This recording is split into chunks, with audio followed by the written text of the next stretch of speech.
ఈరోజు నిన్నొచ్చి next election గురించి మాట్లాడినావు కదా. 2 ఏళ్ళ ఎలక్షన్ల తర్వాత రేవూరు ప్రకాష్ రెడ్డిని గెలిపియాలి అని చెప్పినాం.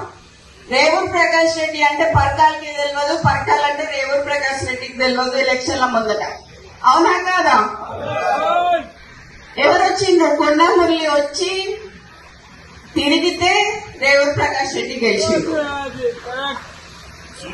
ఈరోజు 4-5 నియోజకవర్గాలలో తిరిగి ఆ రోజు గెలిపించుకున్న వ్యక్తి, నువ్వు కార్లో కూర్చోబెట్టుకుని తిరిగిన వ్యక్తి ఈ రోజు ఎందుకు గుర్తొస్తలేడు నీకు? అంటే ముఖ్యమంత్రి అయితే కళ్ళు నెత్తికెక్కినాయా అని అడుగుతానా నేను నిన్ను? నాకు భయం లేదు. ఇవాళ పోతే రేపు 2 నాకు. ఎందుకు అని అంటే నా బిడ్డ నా కొడుకు ఎవరన్నా చూసుకుంటారు వాళ్ళని. నేను ప్రజల కోసం పనిచేసేదాన్ని, నేను ప్రజల మధ్యలో ఉండేదాన్ని. ఈ రోజు మా నాన్న నాకు అట్లే పెంచిండు, నిన్ను భయం లేకుండా పెంచిండు. నేనెవరికి భయపడను, సావుకి భయపడను. కానీ ఈ రోజు చాలా ఈ 2 ఏళ్ల వరకు ఎందుకయ్యా ఇవాళ రాజీనామా చేయమని చెప్పు. ఇవాళ రాజీనామా చేసి ఎలక్షన్లకు రా.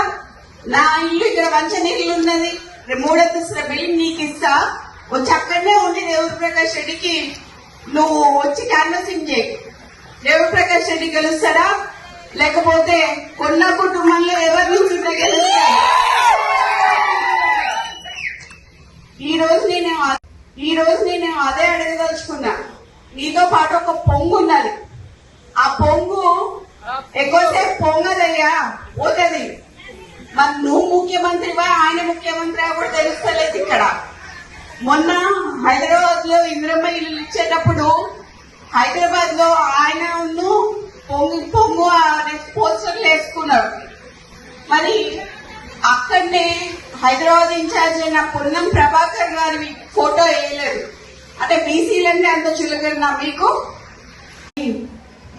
ఈ రోజు రేవంత్ రెడ్డి గారిని నేను కొన్ని ప్రశ్నలు వేయదలుచుకున్నాను.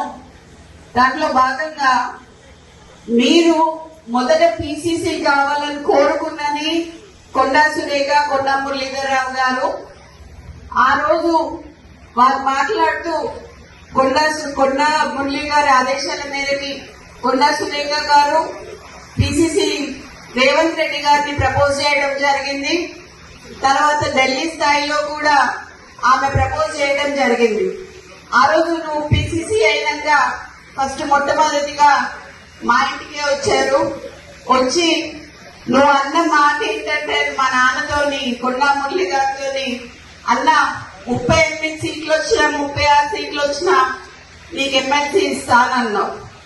అన్నవా లేదా అనేది మా కోటగండి మైసమ్మ దగ్గరికి రా, ఎల్లమ్మ దగ్గరికి రా, శక్తివంతమైన దేవత ఆడ నేను అనలేదని నువ్వు ప్రమాణం చేయి. అప్పుడు నేను చెప్తా.